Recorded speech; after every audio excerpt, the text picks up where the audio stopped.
Ja, ich grüße euch ganz herzlich im Namen von Voices of Faith. Je vais souhaiter la bienvenue de la part de Voices of Faith. Depuis le 25 novembre, Voices of Faith a été la plateforme qui a abordé les sujets de la violence dans l'Église catholique et de comment la violence, l'abus, la discrimination et la collision parmi les droits fondamentaux, c'est-à-dire la liberté des religions. Et aujourd'hui, on va aborder les sujets de droits humains fondamentaux dans l'Église catholique. Je pense que nous sommes en train de partager le même sentiment. Et après les conciles Vatican II, on a pu expérimenter beaucoup de douleurs. Je vais souhaiter la bienvenue à notre panel des femmes. Je vais remercier Christiane et Florian qui servent de modératrice. Je ne vais pas m'attarder je vais passer la parole à elle, Christine. Je suis très contente qu'on a été à mesure d'organiser cette rencontre. Je remercie aussi les interprètes. L'Église catholique romaine connaît comment faire les miracles. Et cela, c'est un miracle. L'affirmation de dire que l'Église catholique a inventé les droits humains. Peut-être vous vous rappelez ce que Bénédicte XVI a dit face au Parlement en Allemagne. Il était très fier d'avoir inventé et créé quelque chose avec l'Église. Et il disait toujours que le droit fondamental de toutes les personnes est le droit d'avoir son propre Dieu. En effet, pendant le 16e siècle, 19e siècle, on parlait encore de démons. Giovanni XXIIIe,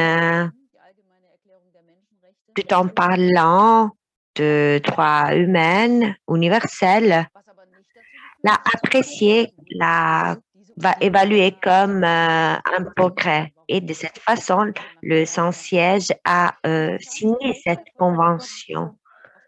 Une chose intéressante que j'ai remarqué lorsque j'étais en train de préparer cet débat est un discours de Pape François qui en 2018, il disait, parce qu'ici, il y a beaucoup d'aspects très intéressants. Pape François a dit, il faut constater que tout au long du temps, après les problèmes au niveau social, l'interprétation de certains droits ont été modifiés de façon telle qui ont généré un grand nombre de droits en contradiction entre eux.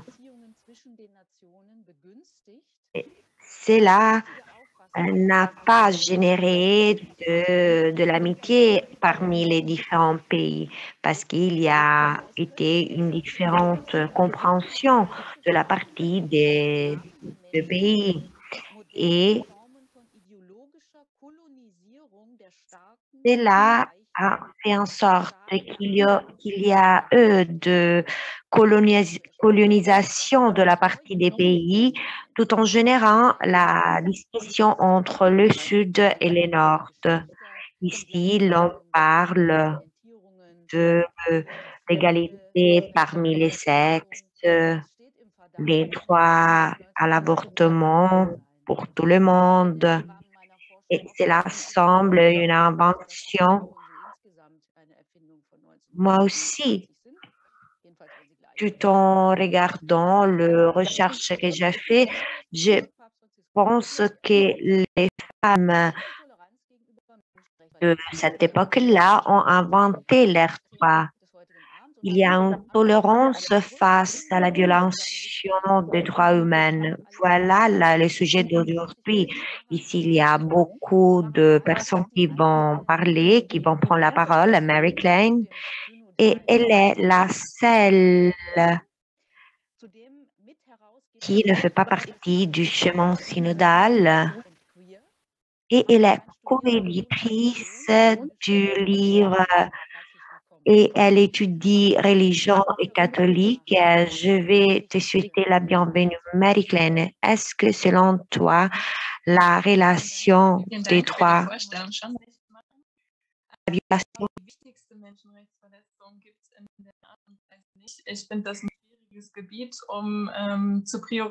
je pense que le plus grand problème est la priorisation, donc l'exigence de donner la priorité du droit humain, je voudrais dire, un des points les plus importants pour comprendre pourquoi ne fonctionnent pas les droits fondamentaux dans l'Église est le concept de dignité. Quand à l'improviste, les femmes demandent des droits égaux, cela génère un problème parce que droit humain ne signifie pas droit de femme. Vous pouvez imaginer l'image de femmes dans l'Église. Et moi, personnellement, je m'engage beaucoup pour les personnes dans l'Église catholique qui font partie de l'Église catholique. Pour moi, il s'agit d'un point crucial.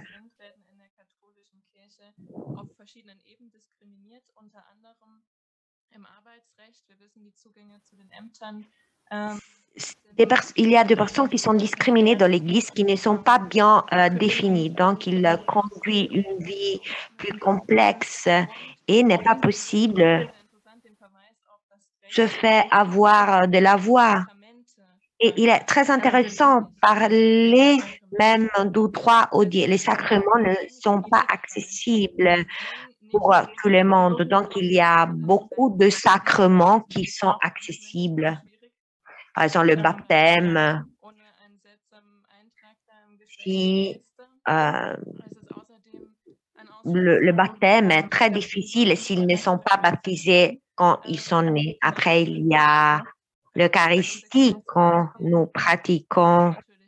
On pratique, par exemple, les homosexuels. Et le prêtrise n'est pas accessible pour toutes les personnes. Donc, il est simple voir et comprendre qui peut devenir prêtre ou pas. Mais il faut une propre perception pour dire je ne le tolère plus. Non, je pense que quand nous essayons sérieusement que toutes les personnes sont égales, ont le même droit et que peut-être la chose la plus importante est de ne pas être violé dans ces contextes-ci. À ces points-là, on n'est pas intéressé au fait si l'on est intéressé ou moins. Mais cela s'avère. Surtout les personnes qui sont directement intéressées s'engagent dans ces champs. Et ils disent, ici, il y a une violation qu'on veut combattre. Quelle est la solidarité que vous prouvez? Je dois dire que je suis très solidaire. Mais parfois, il y a des personnes qui me contactent pour me dire que moi aussi, ils sont aussi solidaires. Parce que le fait d'être solidaire ne signifie pas nécessairement comprendre de quoi s'agit-il. Parfois, il manque une connaissance à la base de demander, de requérir des droits.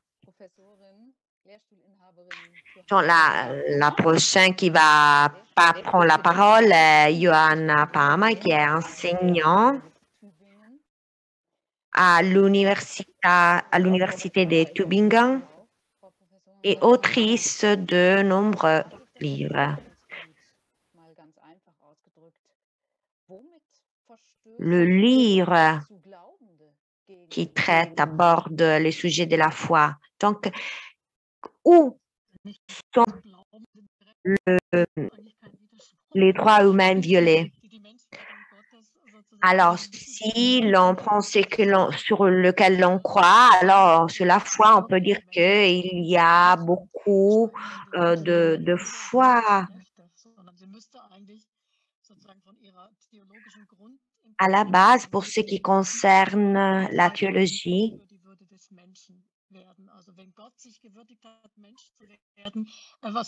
la foi devrait être pour la dignité de l'homme. Donc, l'Église devrait s'engager pour la dignité des personnes.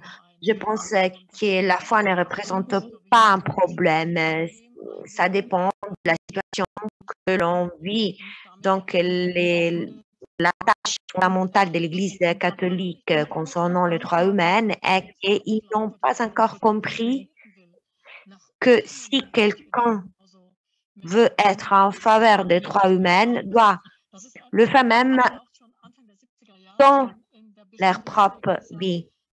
Je pense aux années 1970, quand l'on dit ici que qui proclame la justice à l'externe doit la proclamer même à l'intérieur. Donc, il faut créer un groupe de travail.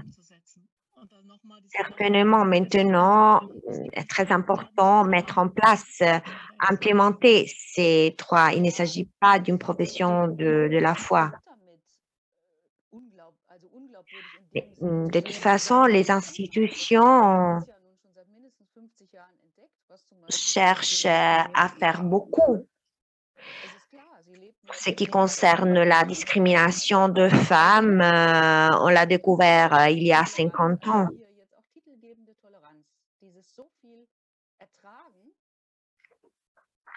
Mais tout cela est bien toléré et on le accepte. Pourquoi on accepte cette discrimination si évidente?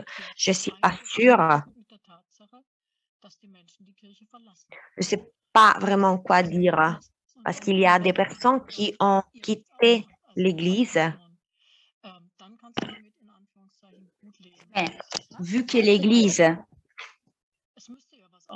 est perçue comme une institution, c'est positif. Et à mon avis, elle devrait souffrir de ceci. Bien évidemment, si les personnes souffrent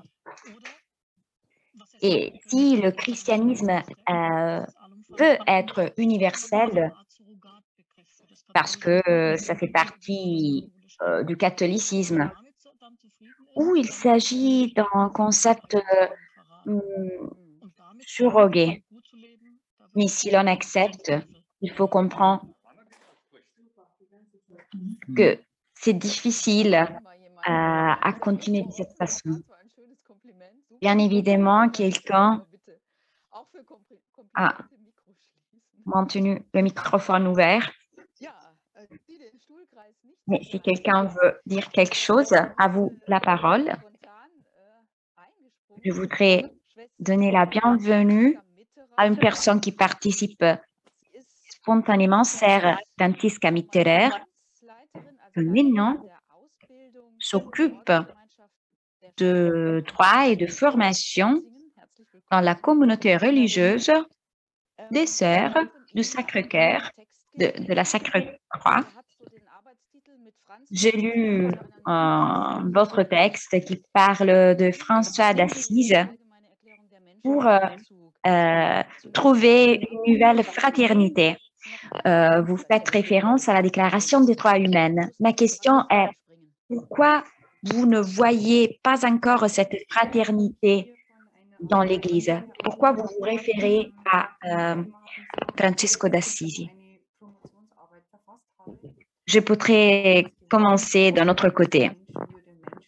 Je me suis occupée de ce sujet. J'ai approfondi le sujet des droits humains. Mais je voudrais répondre à la question. Mon approche est liée aux droits canoniques. Alors, je peux permettre ce que l'autre femme avait déjà dit. Le droit canonique dit que l'Église doit s'engager pour les droits de l'homme. il s'agit d'une législation, alors il faut absolument le mettre en place, le respecter parce que c'est un droit humain fondamental. Il faut que nous suivons cette législation. Pape François a souligné plusieurs fois que l'égalité des genres peut-être est présent au point 121, 123.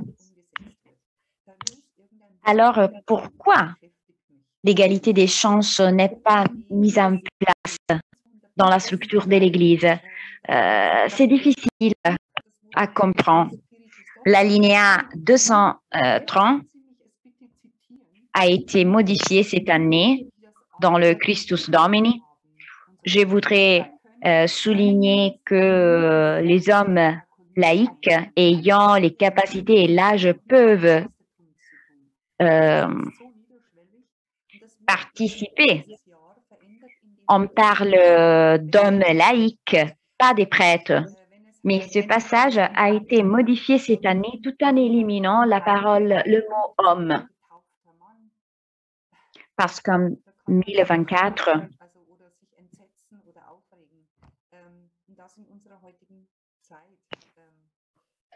c'est préoccupant, c'est choquant, ces affirmations qu'on peut lire aujourd'hui. Le magistère fait des contradictions. Il y a des normes à respecter, mais à côté, il y a aussi d'affirmations contradictoires qui disent le contraire. Oui, mais le magistère dit aussi que les femmes jouent un rôle parce qu'elles ont un caractère. Et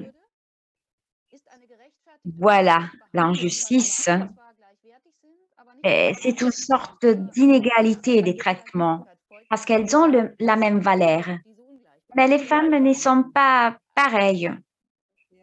Alors, il y a une inégalité des traitements entre les femmes et les hommes. Alors, il faudrait changer le magistère peut-être. Le droit canonique, parce que les droits décrivent un rapport entre ceux qui ont ce droit et qui agit par le biais du baptême, qui entrent dans l'Église. Mais j'ai besoin des lois pour le faire, parce que le droit peut être requis quand le contenu peut être mis en place. Moi, je pense que c'est important de faire quelque chose parce que le droit humain, lors du droit canonique, je voudrais donner la bienvenue à Tina Stein. Elle est enseignante de théorie politique et histoire des idées à l'université de Göttingen et elle participe au parcours du synode. Madame Stein, en tant que politologue, les catholiques, les femmes catholiques, en effet, ont moins de droits par rapport aux citoyennes. En ce qui concerne les femmes catholiques, si elles font partie d'un État démocratique, oui, elles ont des droits civils et des droits humains. Et en étant femmes catholiques, elles ont les droits des chrétiennes. Et c'est intéressant que ces droits, dans les débats, sont utilisés comme un argument pour faire en sorte que les droits humains peuvent être un peu limités. Beaucoup de personnes l'ont indiqué. Par exemple, exemple, si je pense au message de la Bible, il faut avoir égale dignité. Et le fait que l'on est appelé pour nous sauver devrait être pour les femmes et les hommes. Alors, c'est important de porter les droits de l'Église au niveau des droits de la Bible. Oui. Surtout une femme catholique, si elle prend une décision libre d'entrer dans une communauté où il n'y a pas les droits communautaires, en ce qui concerne cette libre choix, ceci, ça veut dire aussi que nous, en tant que chrétiennes et femmes chrétiennes, nous devons souligner cette contradiction. Nous avons beaucoup de débats, pas seulement en Allemagne, mais dans le monde entier. Il y a un débat en ces termes parce qu'il y a une conscience, parce que nous sommes des êtres libres, égaux, avec une même dignité. Et nous voulons aussi souligner ces problèmes à l'égard de l'Église. Et enfin, je voudrais donner la bienvenue à Katharina Ganz, sœur des franciscaines, qui participe au schéma synodal, qui a publié un livre, Les femmes qui disturbent. Mais je crois que ce ne sont pas les femmes, c'est l'Église, en réalité, qui disturbe. Mais qu'est-ce que ça veut dire? Je vous passe la parole, madame. Bin ich jetzt dran? Konnten Sie mich nicht hören? Doch, ich habe jetzt nur, Entschuldigung, ich muss mich entschuldigen. Meine LAN-Verbindung war so schwach, Oui. dass ich jetzt einfach mit dem Laptop Voilà. woanders hingegangen bin. Excusez-moi, mais j'avais des problèmes de connexion. Alors, j'ai changé Ihre Frage war de bureau. auf mein Buch bezogen, dass nicht Frauen Alors, sondern die Kirche voilà. Genau, die Kirche La question était à propos de mon livre. Ce ne sont pas les femmes qui disturbent, mais l'Église. Oui, l'Église disturbe parce que les femmes ne sont pas autorisées à suivre leur vocation. Par exemple,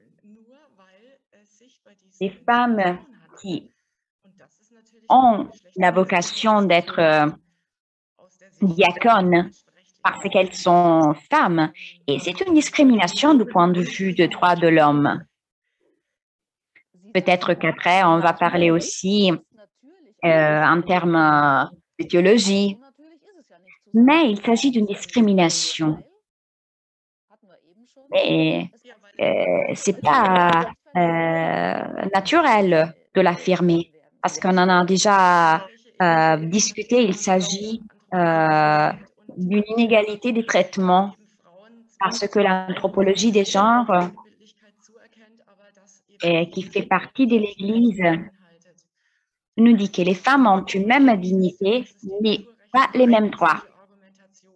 Alors, nous continuons à penser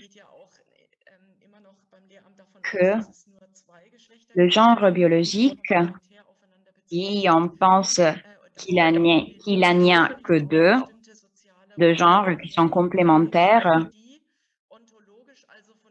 ils sont accompagnés des rôles précis qui ont été établis il y a beaucoup d'années, et alors les femmes, si je pense à parler comme Simone de Beauvoir, sont l'autre sexe. Et alors, elles ne sont pas capables d'avoir la même vocation qu'un homme. Et j'ai cherché à le simplifier. Oui, vous avez indiqué, vous tous, vous toutes, que la Bible, le contenu de la foi, nous disent que tous les hommes sont des êtres qui ils ont une même dignité. Mais en pratique, l'institution discrimine depuis 2000 ans les femmes à l'égard de ceux qui ne sont pas hommes. Alors, qu'est-ce que pourrait-on faire à changer ce fait qui est enraciné depuis ces siècles? Qui veut répondre? Oui, je voudrais chercher à répondre. Je ne sais pas si je suis optimiste, mais le fait que le sujet, la pression extérieure est de plus en plus forte en termes de crédibilité sur l'égalité des genres et que la société prend en considération ces aspects. Il y a une crise, beaucoup de scandales dans l'Église catholique qui touchent ces points. Il y a un aspect institutionnel qui favorise les abus sexuels. C'est très important que l'on déclare, l'on donne un nom à ce phénomène. Alors, je suis convaincue que l'Église est en train de comprendre que comme ça, on ne peut pas continuer. Il faut répondre parce que c'est un point qui va déterminer l'avenir de l'Église catholique. Il faudrait chercher à nous adresser à une autre orientation. Il faudrait changer, faire en sorte que le droit soit intégré dans l'Église catholique. Je pense que d'ici 10 années, il faudrait prendre une décision. Alors, je pense que cette question va être au centre du débat de l'Église catholique dans l'avenir. Est-ce que vous avez d'autres opinions? Oui, je voudrais ajouter que je suis optimiste parce que récemment, nous avons eu un débat de 2 heures avec 20 évêques. C'était jamais passé de parler de ce thème dans le synode.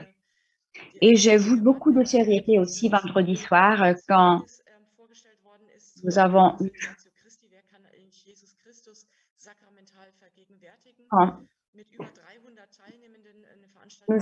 vu qui peut représenter Christ. Mais ces débats de théologie qui sont présents en Allemagne et qui sont très sérieuses me rendent courageuse. Alors, j'espère que tout en partant du chemin synodal en Allemagne, et ces questions puissent s'enlargir au niveau international. Et ce serait très difficile à adopter un changement sans d'autres moments où l'on avait déjà décidé. Peut-être que l'Allemagne puisse représenter une sorte d'avant-garde. Alors, je veux avoir l'esprit de l'espérance. Je voudrais faire réseau. Il y a 50 ans, c'était impossible de nous rencontrer avec plus de 100 personnes dans des différentes langues pour échanger une opinion. Alors, je crois que cette conscience, c'est important. Voices of Faith et toutes les autres initiatives sont très importantes. Et je crois que Rome va écouter, va prêter attention à tout ce qui va se passer. Ma question, ce message va arriver à Rome, je ne sais pas. Je n'ai pas entendu de signal, des messages à cet égard. Alors, l'idéologie gender, les couples homosexuels, l'égalité des genres, J'ai interrompu ce débat.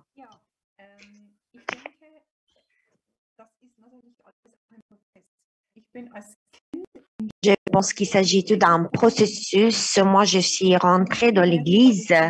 J'ai appris à l'aimer parce qu'il s'agit d'un lieu où je peux vivre mon spiritualité en tant que jeune enfant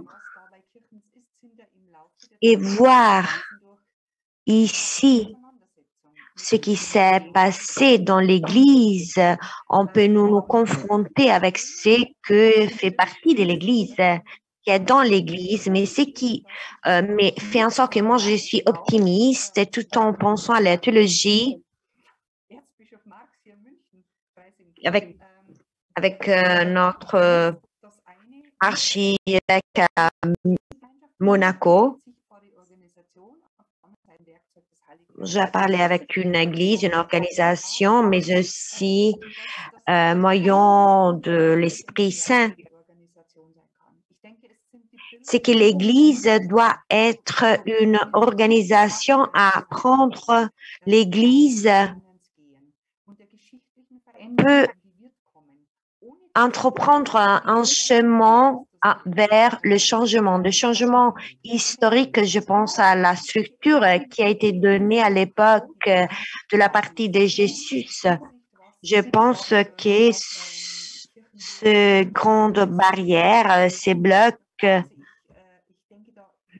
je ne sais pas quel type d'études il y a derrière, mais je pense qu'il est possible, pour ce que je comprends de l'Église, qu'il est possible, et pour ce qui concerne Karl Marx, et que dans la revue, le magasin Spiegel, on parlait d'abus, violences sexuelles et de violence de la dignité humaine comme un crime. Les évêques qui ont été nommés dans cet article, mais aussi Karl Marx.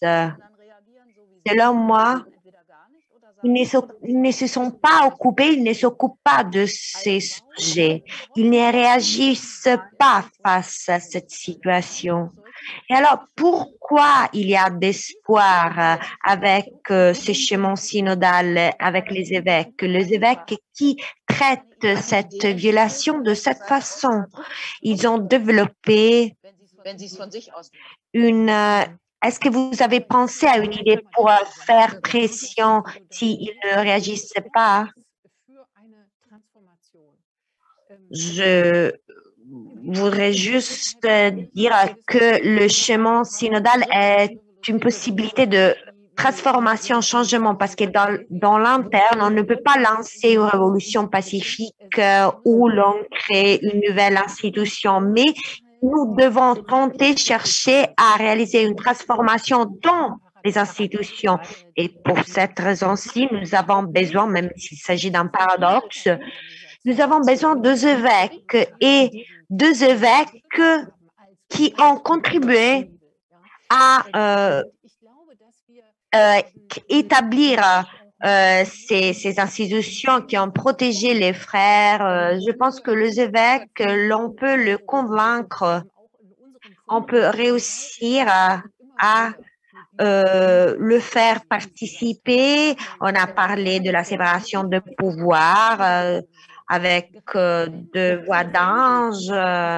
On a parlé de l'importance de la séparation des pouvoirs et on entend beaucoup de fois de la partie des évêques qu'ils ont trop de travail. Mais dans ces cas-là, c'est possible de partager les travaux et les responsabilités, les procédures de séparation de pouvoir pour éviter un abus de pouvoir, parce que les droits fondamentaux sont très importants pour toutes les libertés, mais pour le faire, on a besoin de procédures. Je pense que cette conscience arrivera, parce qu'il y a cette minorité qui bloque selon les statuts du chemin synodal. Ils ont demandé un pourcentage minimal qui, à travers les requêtes qui sont très importants. Mais ici, nous nous posons la question, si nous, peut-être, on a avec nos sujets importants, il faut au moins donner un poids politique, parce que dans l'Église, on arrive peut-être Maria 2.0 ou des grèves ou avec un engagement mineur. Mais nous, en tant que femmes catholiques, on pourrait penser comment avec nos droits civils, comment formuler une requête à l'État, présenter, soumettre une requête à l'État, faire une proposition en considération que l'État qui donne de permission à l'Église ne doit pas de privilèges, ne doit pas devrait mettre de conditions, des conditions qui sont nées tout au long du temps. Mais pourquoi un État devrait supporter une organisation avec de privilèges, par exemple l'État, les impôts ecclésiastiques ou des impositions de la partie de l'État dans le système coopératif entre État et Église? Mais pourquoi il faut continuer dans cette direction? Vous y étiez la première dans le premier rencontre synodal dans lequel vous avez demandé pourquoi le chemin synodal, comment est-il né et pourquoi n'est pas possible de ne le pas considérer. Pourquoi vous êtes été la seule à poser cette question, à parler de ces abus? Je pense qu'il s'agit d'une question très difficile. Je pense que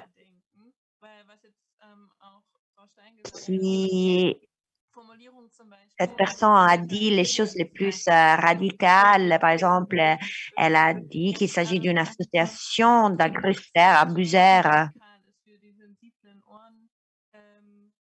Donc, dans ces contextes, l'on peut nous exprimer de façon très forte. Il y a des personnes qui sont touchées par ces faits.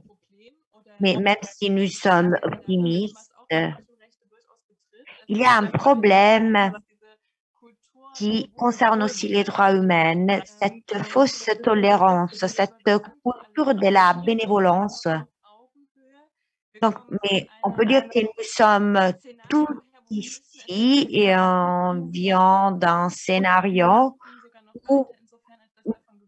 où il y a un fort abus de pouvoir ici. Nous savons qui a été l'abuseur, mais nous sommes tous dans la même chambre et nous sommes très contentes et très amicales l'un avec l'autre. Et nous ne pensons pas que la confiance n'est pas correcte.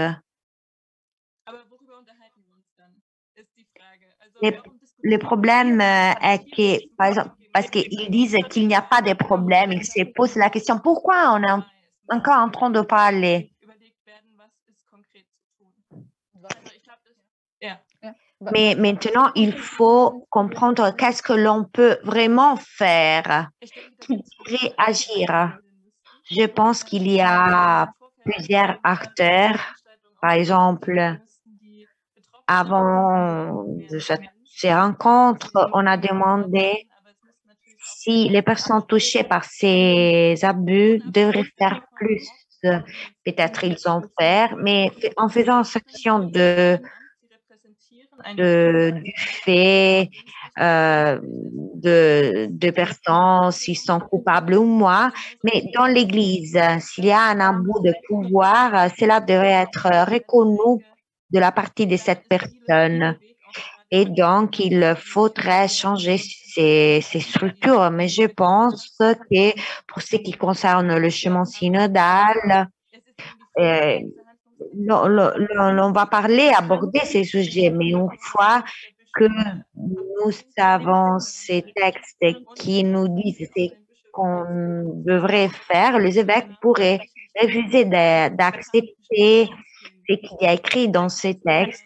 Et donc, ce qui est important est voir ce qui va se passer, mais ne pas être considéré comme une possibilité de ne pas comprendre ce qu'il faut faire. Il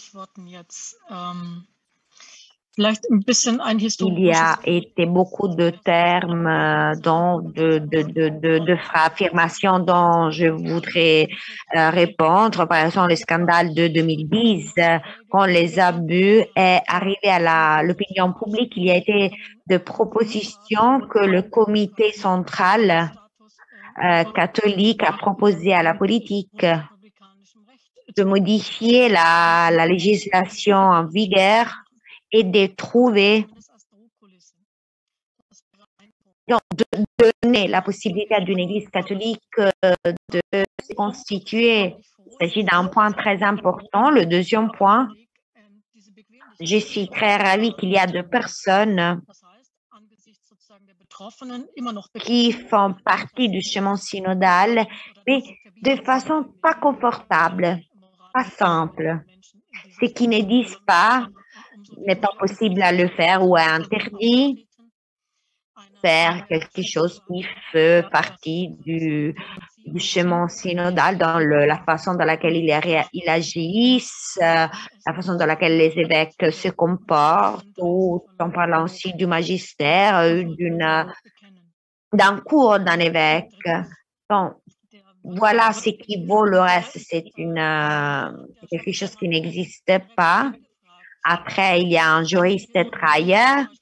Il a posé une question directe. Si l'Église catholique aujourd'hui et d'autres institutions musulmanes, si ils demandent une reconnaissance statuaire, il n'y aura jamais de succès parce qu'il y a des critères pour reconnaître des institutions religieuses. Il n'y a aucune possibilité parce que l'Église a assez étroit pour des raisons historiques. Donc, cela pourrait être un point, une façon pour revoir, reviser de façon critique ce qui a été fait. Et cela, ce n'est pas interdit, elle n'est pas interdit de la partie de la loi fondamentale.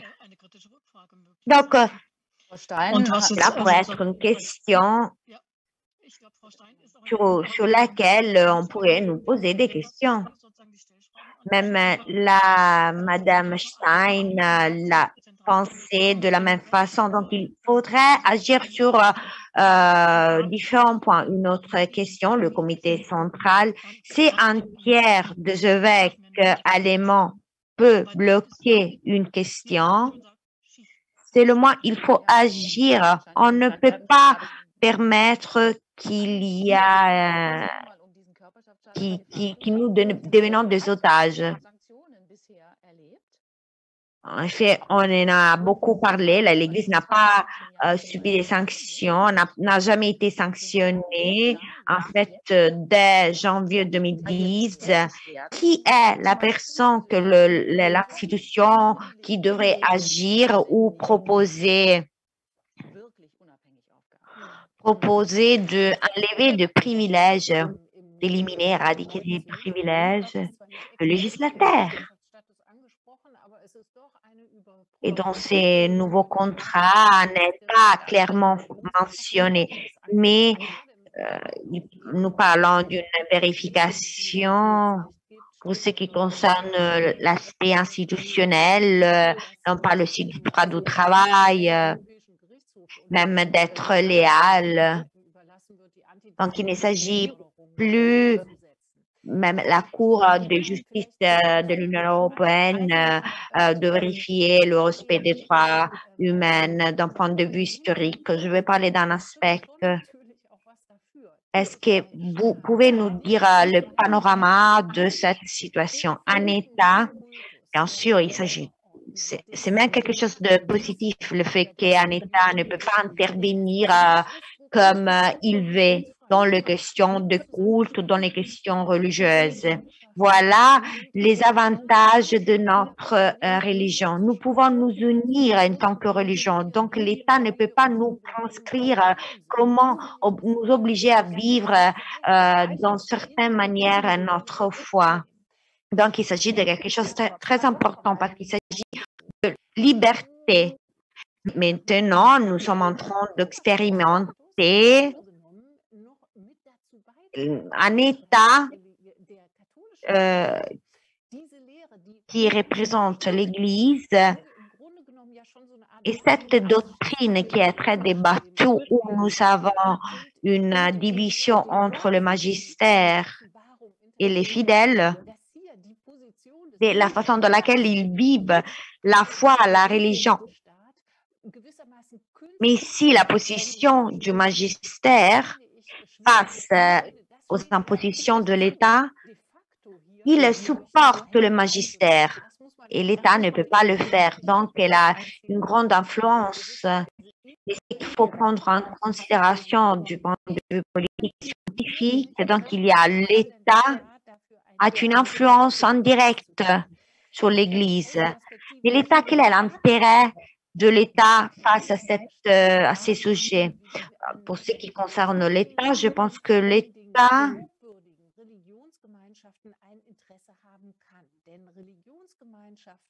peut avoir un intérêt de communautés religieuses crédibles. Mais pour ce qui concerne ces communautés, elles s'engagent beaucoup au niveau social. Donc, elles participent à la communication de certaines valeurs, à la transmission de certaines valeurs et elles coopèrent à la mitigation sociale. Et donc, elles jouent un rôle central dans l'Église catholique. Mais elles n'arrivent plus à le faire de façon crédible. Elles se trouvent dans cette contradiction performative. Il y a de base des idéaux qui n'arrivent pas à les réaliser dans ces institutions. Une autre question. Qu'est-ce que vous pensez? Est-ce que l'État peut faire quelque chose? C'est utile de chercher à faire quelque chose en termes d'égalité des genres et changer quelque chose dans l'Église? Oui, moi je pense que oui. On a déjà vu les rapports sur les abus, mais seulement parce que ces faits ont été mis à lumière, l'Église a été obligée de mener des réformes dans le droit canonique. Et bien évidemment, la liberté religieuse est un droit humain profond, mais ces droits doivent être au service des droits individuels. Alors, on ne peut pas dire que le droit collectif de l'Église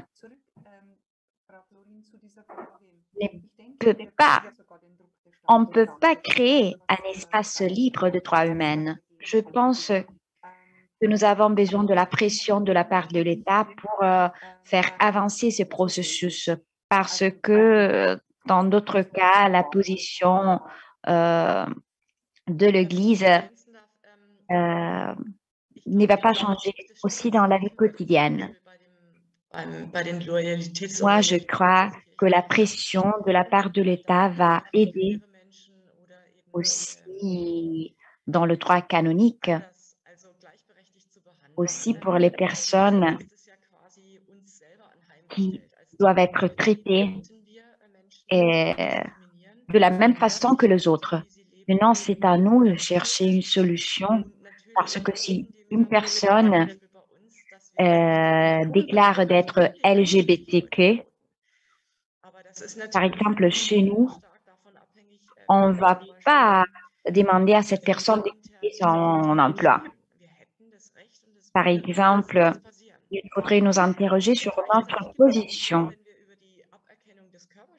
Il y a des choses en même temps que si nous parlons aussi, par exemple, de l'abolition de l'état sociétaire de l'Église.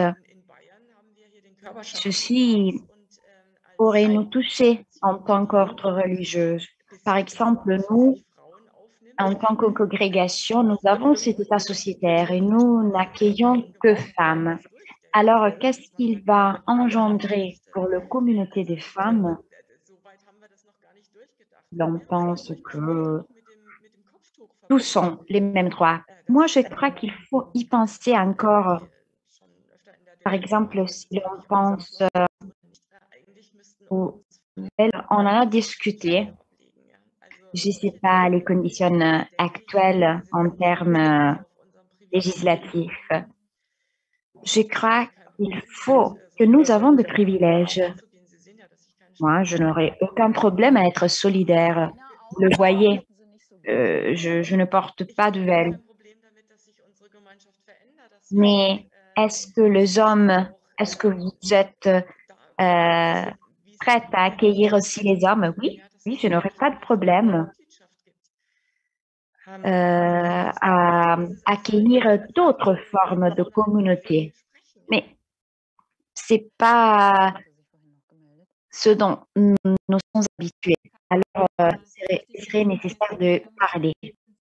Oui, je pense que vous avez dit une chose très importante, c'est-à-dire que les personnes qui travaillent ne perdent pas leur emploi. Et il faut souligner que cette situation,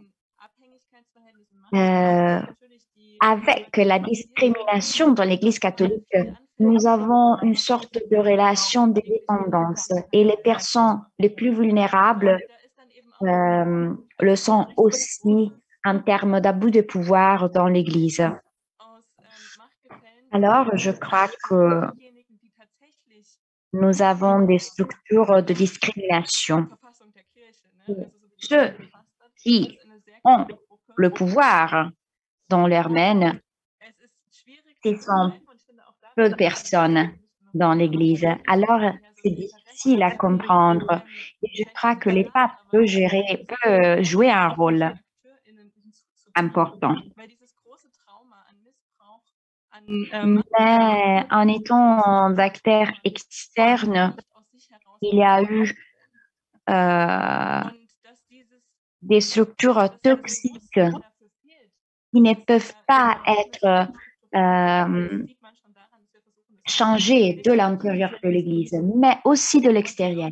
Alors, il faut souligner que ce tabou a été favorisé par la structure même de l'Église.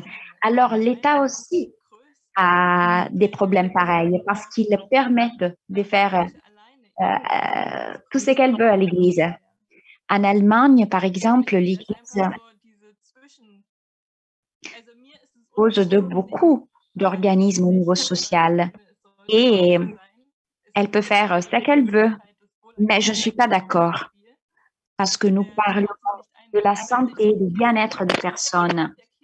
Alors, je pense que ce n'est pas possible que l'État ne fait rien. Et l'Église devrait être d'accord parce que le bien-être, c'est un principe, une valeur pour l'Église. Il faut faire tout ce que nous pouvons pour pas discriminer, ne pas marginaliser les personnes. Mais nous l'avons vu en Allemagne du point de vue physique, mais aussi psychologique. Moi, je pense que ceci représente un véritable problème qui concerne les personnes. Oui, ceci concerne les personnes. Et c'est vrai que le baptême est fait quand on est bébé. En ce qui concerne la collaboration avec des projets comme par exemple Amnesty International pour les droits humains, je ne pense pas qu'elle considère l'Église catholique comme une entité qui viole les droits humains. Ist das ein für sich abgeschlossener Raum, in dem wir hier immer noch Pourquoi? Est-ce qu'il s'agit d'une chose qui a toujours été comme ça et qui continue de l'être. Alors, les organisations séculaires ne s'intéressent plus aux violations des droits humains de la part de l'Église.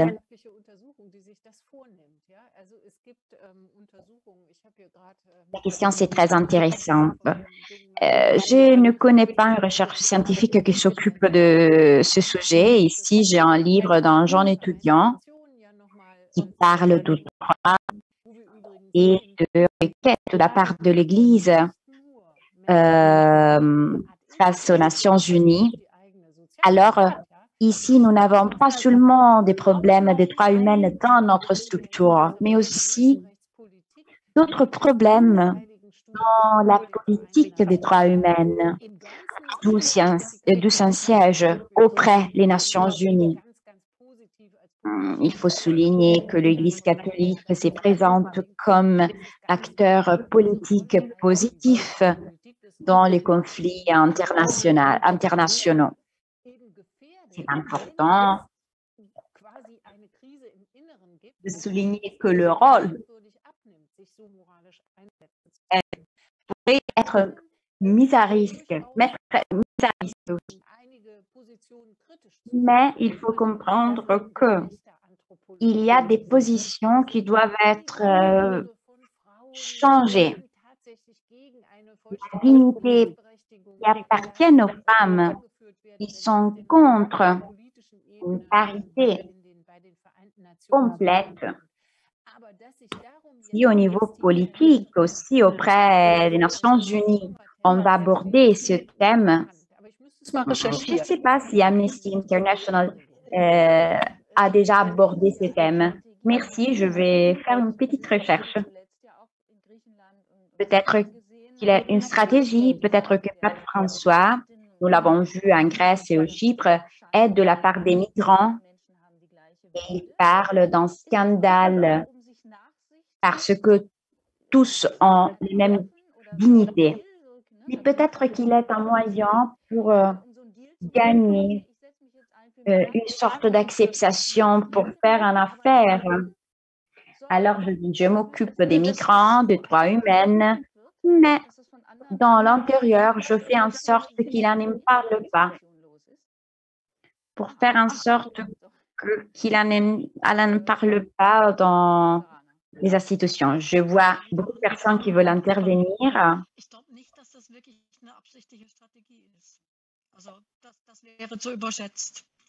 Oui. Je ne pense pas que c'est une stratégie voulue. Mais le résultat, c'est celui-là. Et certaines organisations non gouvernementales pensent je ne dis rien parce que j'ai besoin de l'Église. Toutes ces activités au niveau social sont très importantes, mais je ne pense pas que c'est une chose voulue. La chose dramatique, c'est que l'on ne voit pas les contradictions à l'intérieur. Et Pape François peut dire que ce n'est pas digne de l'homme, mais il ne se rend pas compte qu'il va dire une contradiction par rapport à ses principes. Oui, je suis d'accord 100% avec vous. Et Pape François, en ce qui concerne sa biographie, vient de l'Amérique latine où ils sont très spontanés. Moi, avec ma congrégation des religieuses pour la vie consacrée, j'ai parlé. Ils m'ont demandé pourquoi vous ne travaillez pas. Parce que Pape François ne l'ont pas pour travailler avec lui. Alors peut-être qu'il ne se rend pas compte de la structure pour mettre en place des idées. Alors, vous avez été très patiente parce que vous l'avez jugé, vous avez dit qu'il vient de l'Argentine, que maintenant, ce n'est pas possible de changer. Oui, Peut-être, oui, je le fais pour avoir un thé intérieur. Je pense que quand mon cycle a été ensablé et c'est partie des trois qui ne sont pas réalisés dans l'Église. Avant de passer la parole au public, en ce qui concerne les schémas synodales, quelle est la situation courante?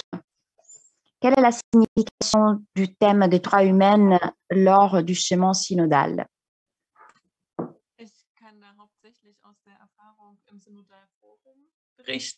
Moi, je peux parler de l'expérience faire lors du forum synodal. Pour nous, c'est toujours difficile de parler en faveur des droits des personnes et trouver d'argumentation.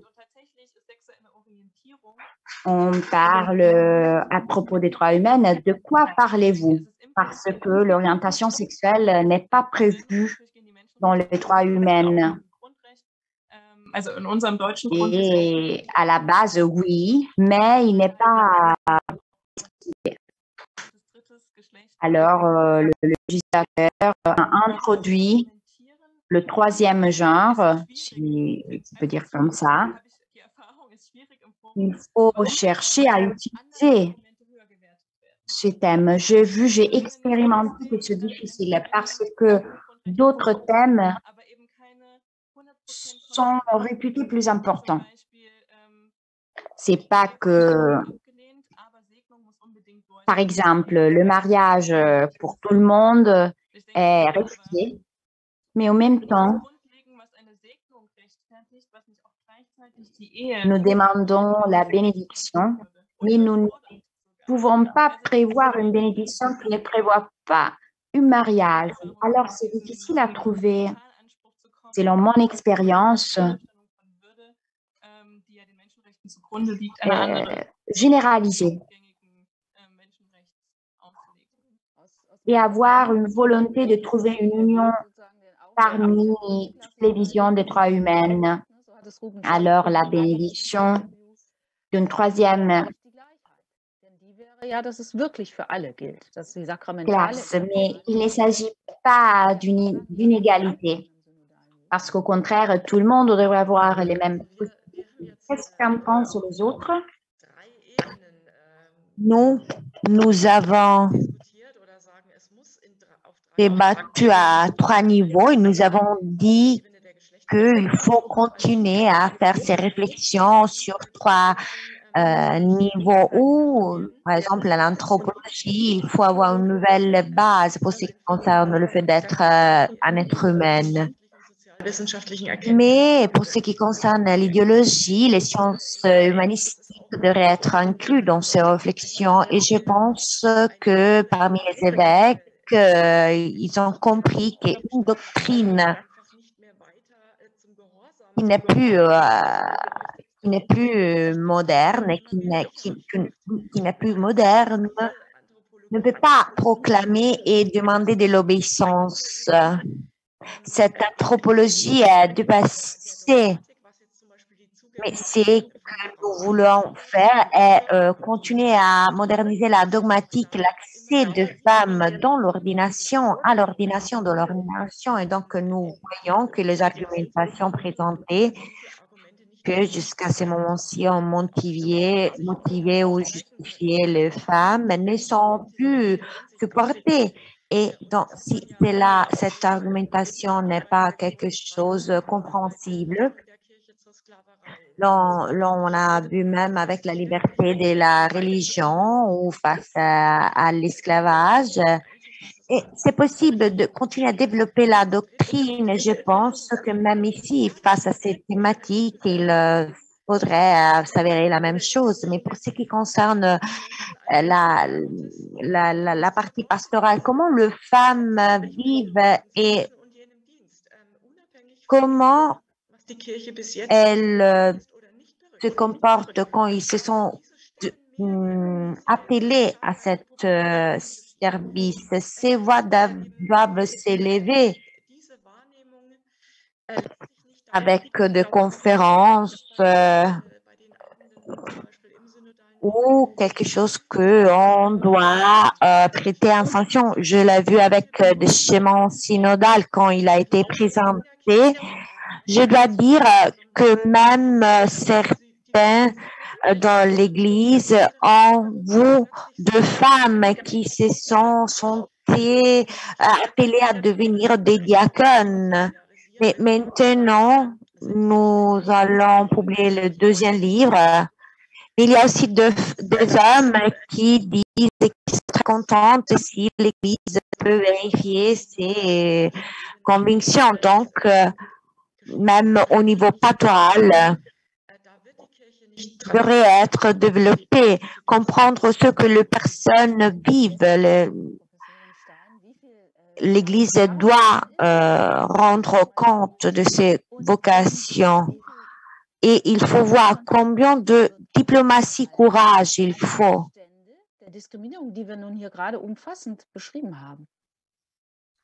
Mais pour ce qui concerne cette situation grave, comment vous vous sentez dans ces schémas synodales? Alors, il ne s'agit pas seulement de la délicatesse, mais plutôt du fait d'être concret.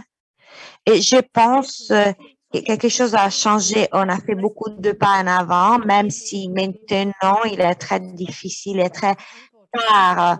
C'est ça qui a été très grand, surtout de la partie de personnes qui ne savaient pas d'avoir une grande responsabilité parmi les coupables.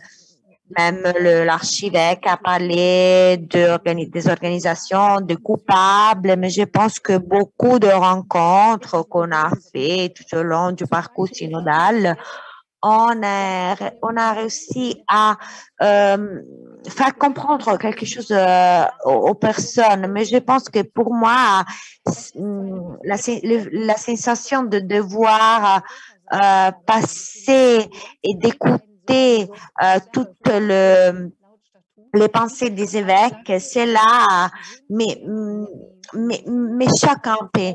Mais malgré cela, nous ont indiqué, nous avons besoin de législateurs canoniques dans certaines questions qui peuvent être résolues de la partie des évêques, mais dans d'autres questions, c'est au pape de modifier les lois, les réglementations. Donc, c'est à nous de soumettre les questions bien argumentées et même les évêques doivent être à nos côtés. Même eux sont en train de travailler à une recommandation sur comment agir qui concerne les droits fondamentaux. Mais pourquoi il y a cette majorité des évêques d'un parti, mais en même temps, l'on affirme que pas tout le monde est au même niveau? Parce que les évêques ont une voix plus importante par rapport aux autres. Je n'étais pas là. Je pense qu'il s'agissait d'intégrer des questions dans le droit canonique. Donc, s'il y a ce nombre qui peut bloquer ces modifications, est aussi un symbole pour le parcours synodal qui, dans l'Église, a une signification différente, quelque chose qui est au-delà du droit canonique. Il s'agit d'un processus, mais nous pouvons avouer que tous les hommes sont égaux, mais les évêques le sont le plus. Mais je ne sais pas si Chantal a regardé dans la chat s'il y a des questions. Elle est plus mise à jour. Oui, il y a une question, je pense, qui s'adresse à Mara Klein. Quelles sont les sources qui disent que les personnes ne sont pas admises au sacrement? Les queers. Je ne connais pas le sujet, mais dans l'Église catholique, il y a écrit qu'il y a beaucoup de personnes qui le connaissent mieux. Mais il y a dans notre contexte qu'on va présenter dans le prochain réunion synodale où il y a de modifications au texte. À Rome, ils disent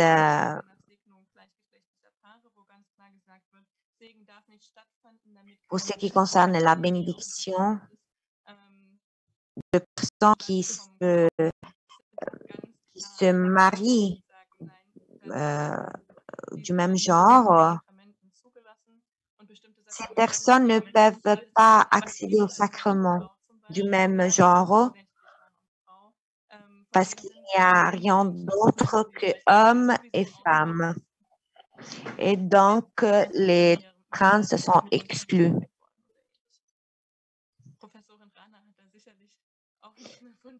Mais cela dépend même de la façon dont laquelle ils sont enregistrés.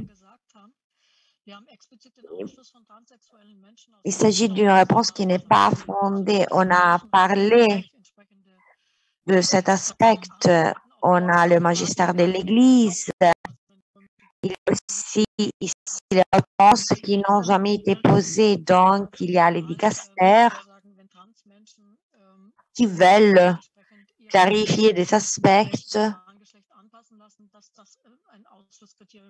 et les personnes le trans sont exclus. Il y a différents critères. Il y a cette discrimination continue à l'égard des homosexuels, tout en disant qu'il s'agit d'une façon de vivre qui n'est pas morale.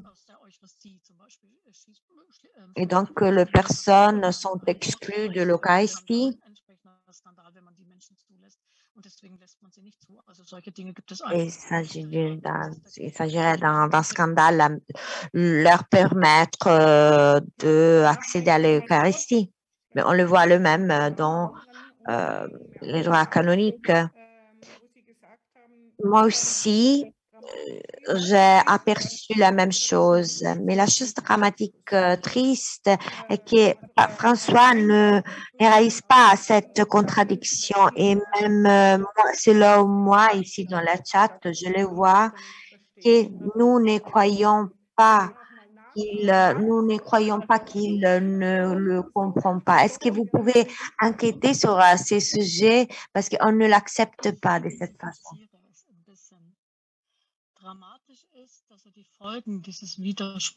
Je voudrais spécifier les conséquences ne sont pas comprises parfaitement. Ils pensent de pouvoir continuer dans cette direction comme beaucoup de personnes dans l'Église catholique, mais ils ne se rendent pas compte combien ils nient.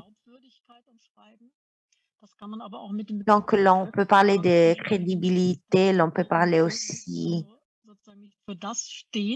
avec les concepts que l'Église ne correspond pas, ne voit pas, on ne peut pas voir qu'est-ce qu'elle représente.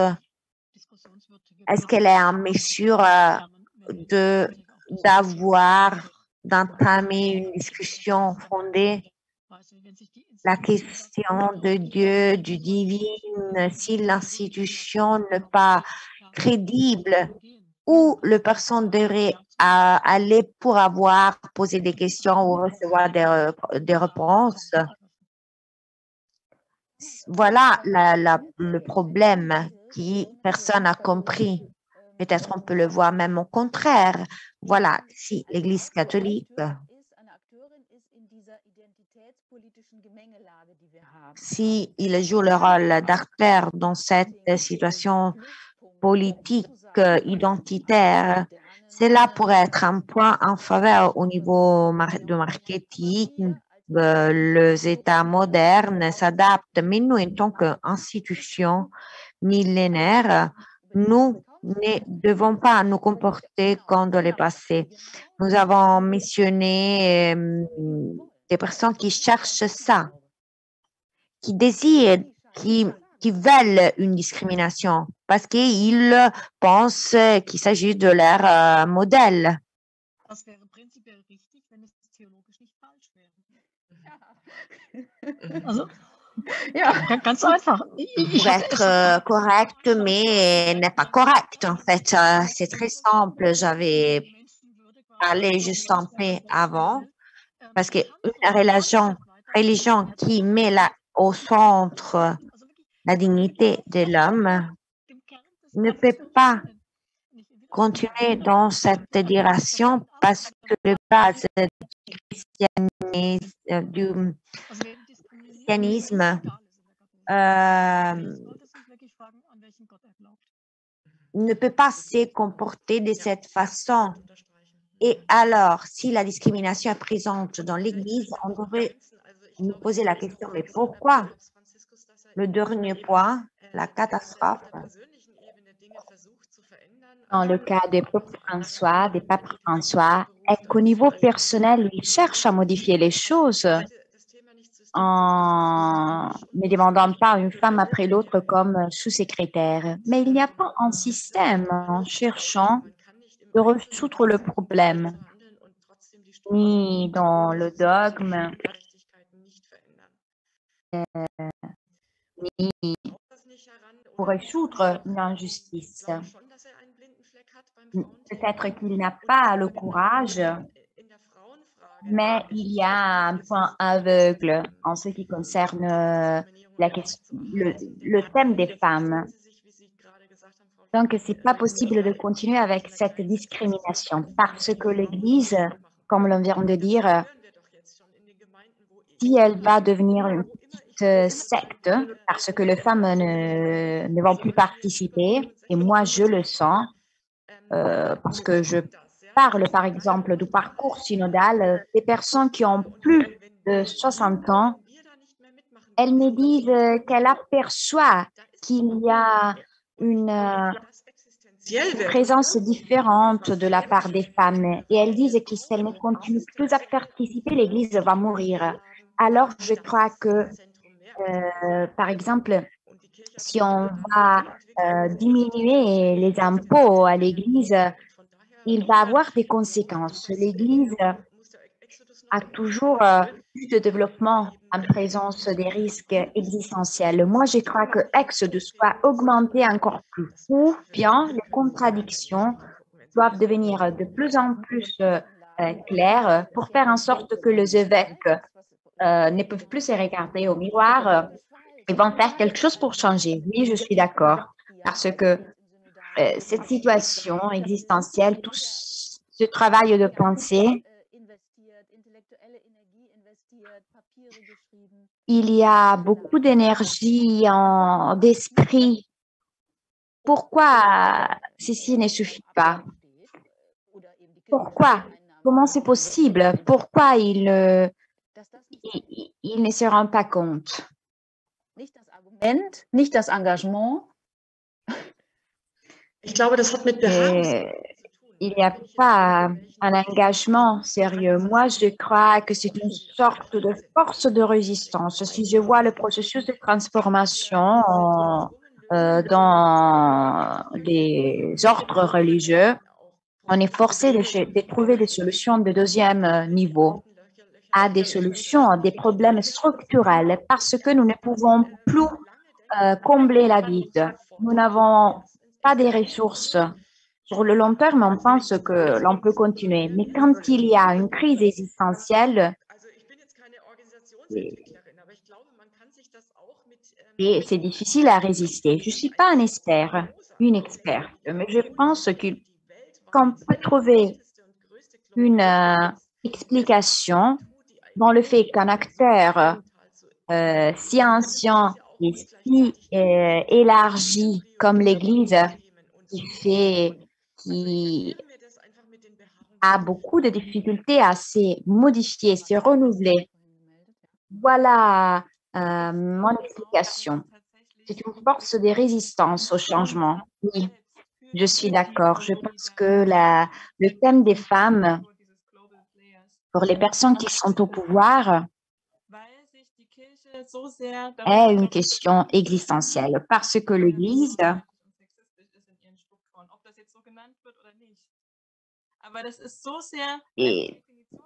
semble être ennemie des femmes. Mais en ce qui concerne la structure du pouvoir, il s'agit de comprendre si les droits humains sont respectés ou pas. Et ce que la professeure a dit, ceci est lié au principe, à un facteur existentiel. Parce qu'il n'y a que des hommes qui ont le pouvoir. Voilà pourquoi il y a une crise existentielle. Et alors, il faut avoir une autre grande crise existentielle pour nous pousser à changer.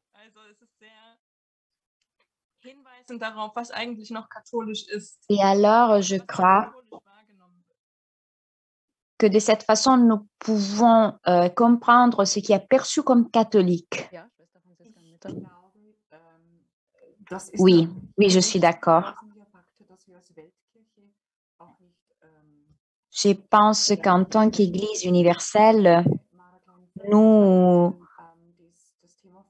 ne pouvons pas réagir au même moment. En ce qui concerne les femmes, c'est fondamental pour l'avenir. Moi, je pense par exemple à l'Inde, la situation est une autre. Nous avons beaucoup de situations différentes. Aussi les abus qui sont traités dans le monde dans des moments différents. Dans des parties du globe, on ne sait pas que ces choses se passent. Ils m'ont dit par exemple qu'il y a des cours où ils parlent d'égalité d'hommes-femmes, où il y a par exemple une sœur en Inde qui parle des hommes et de la société patriarcale. Nous, ici, avec notre forum, nous sommes occidentales. Oui, oui, c'est comme ça. C'était ce dont j'avais parlé au début en ce qui concernait Pape François. Ce sont des droits humains qui dérivent de 1968. Peut-être que dans d'autres pays, dans d'autres réalités, il n'y a pas eu ces révolutions. C'est la transcription de la réalité. Mais dans un contexte similaire, j'ai appris une phrase d'un prêtre qui dit « Nous, les Africaines, ne sommes pas prêtes ». C'est vrai? Oui. Mais tout en disant que l'Église catholique ne peut pas continuer si les Africaines ne sont pas prêtes. Mais qui est qui dit que les mêmes expériences peuvent être menées? Ja, er hat vollkommen recht. Warum eigentlich? Also wenn es Ungleichzeitigkeiten gibt. Et Was ist es denn, wenn tatsächlich s'il y a dieser des katholischen Kirche divergences, Intelligenz und wissenschaftlichen Power une partie dann Dinge analysieren kann und beschreiben kann, die eigentlich zutreffen. Was heißt das denn für den Rest der Welt? pensait qu'il y avait ces problèmes. Die gleiche Einsichten hat? Et qu'est-ce que ça veut dire Das wäre doch die Frage. pour l'Église dans le monde Auch schon meine letzte Frage. agir? Qu'est-ce que l'on pourrait faire?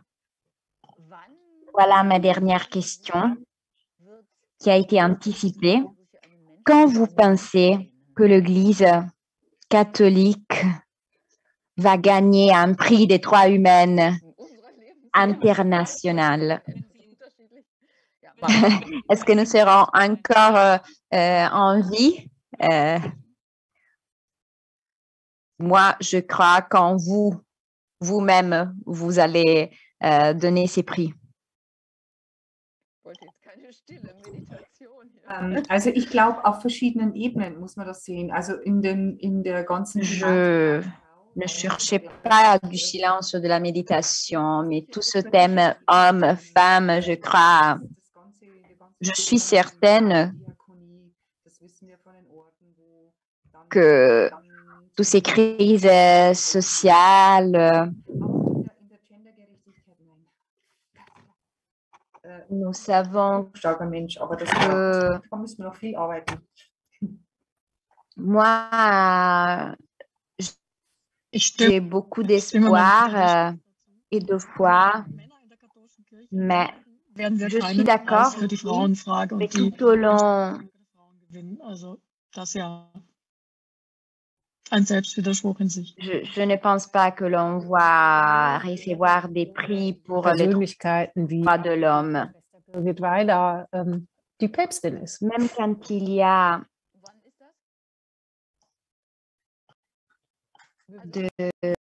par exemple, des exemples, je sais pas.